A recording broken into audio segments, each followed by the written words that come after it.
Hello tout le monde, donc aujourd'hui on se retrouve pour une petite vidéo de comment, parce qu'il y a beaucoup de questions qui sont posées, style comment je veux emporter mon chaton en voyage mais je ne sais pas comment faire, ou alors je suis en voyage mais j'aimerais le promener en laisse. Donc je vais vous dire mes astuces et mes conseils et on commence tout de suite.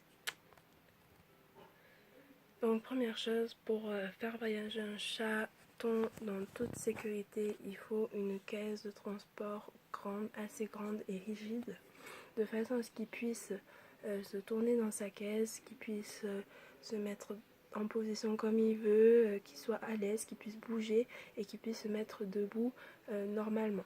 Voilà, ça c'est essentiel. On dit que il y a beaucoup de gens qui disent qu'il faut une caisse de transport petite, un panier de transport et tout, pour que ce soit plus petit, pour qu'ils se sentent plus en sécurité.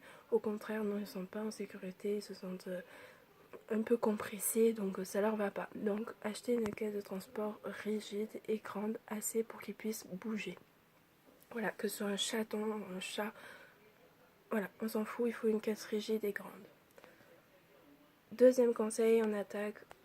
Donc le deuxième conseil, c'est de lui mettre une petite serviette à l'intérieur de la caisse de transport.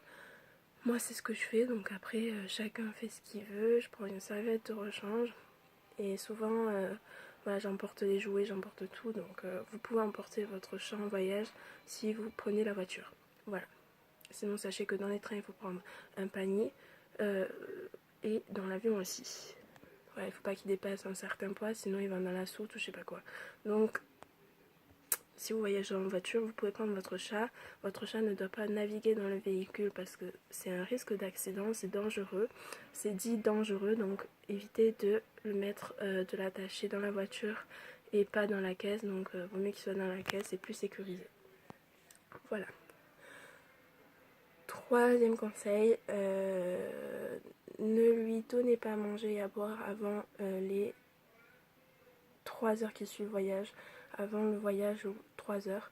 Donc ça, faites attention, il ne faut pas donner à manger et à boire à votre chat juste avant le voyage, donc avant 3 heures en fait. Il faut qu'il y ait 3 heures de décalage entre le voyage et le moment où vous allez le transférer. Je ne sais pas si vous m'avez comprise.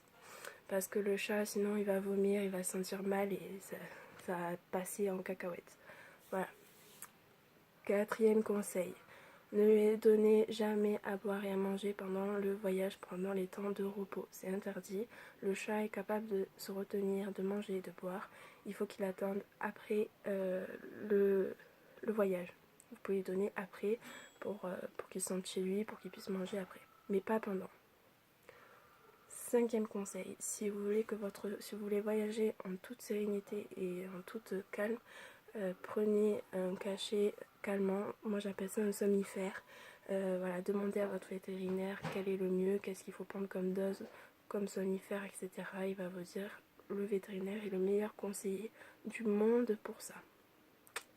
On attaque au conseil promener en laisse. C'est parti.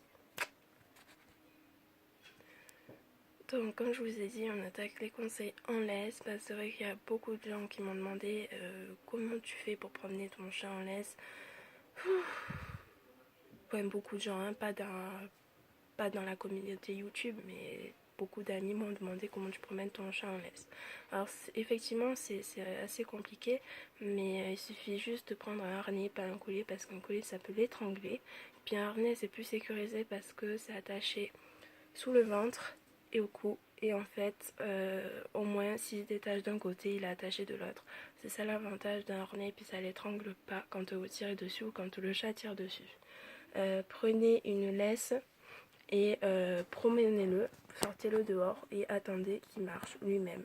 C'est pas comme un chien on le dirige, le chat lui il faut pas le diriger. Vous le suivez, vous tirez pas dessus, vous laissez la laisse détendue. Voilà, vous lui parlez, vous le rassurez, vous le caressez, voilà, c'est tout ce qu'il faut faire. Il n'y a rien de compliqué. Après, vous pouvez le promener, etc. Moi, je sais que mon chat, quand je l'emmène dans les Pyrénées ou quoi, que je le lâche en laisse, que je le tiens plus en laisse, et qu'on est 2 ou 3 de la famille à marcher devant, elle nous suit. Et donc, c'est comme un chien, elle nous suit derrière et elle galope. Voilà. Comme ça, elle marche à son rythme et c'est bien. Après, ça dépend des chats, parce qu'il y a des chats qui vont être terrorisés et qui vont avoir besoin d'être tenus en laisse, mais bon. Moi, la mienne, en tout cas, elle nous suit. Quand on est plusieurs dans la famille à marcher dehors et qu'on ne la tient plus en laisse, elle nous suit. Voilà. Donc, cette vidéo était très courte, je suis désolée. J'espère qu'elle vous aura plu, j'espère que ça vous a aidé. Je vous retrouve demain pour une nouvelle vidéo, pour un nouveau tag, je ne sais pas ce que je vais faire. Voilà, n'hésitez pas à vous abonner, à liker cette vidéo, à commenter et je vous fais de très gros bisous. Ciao!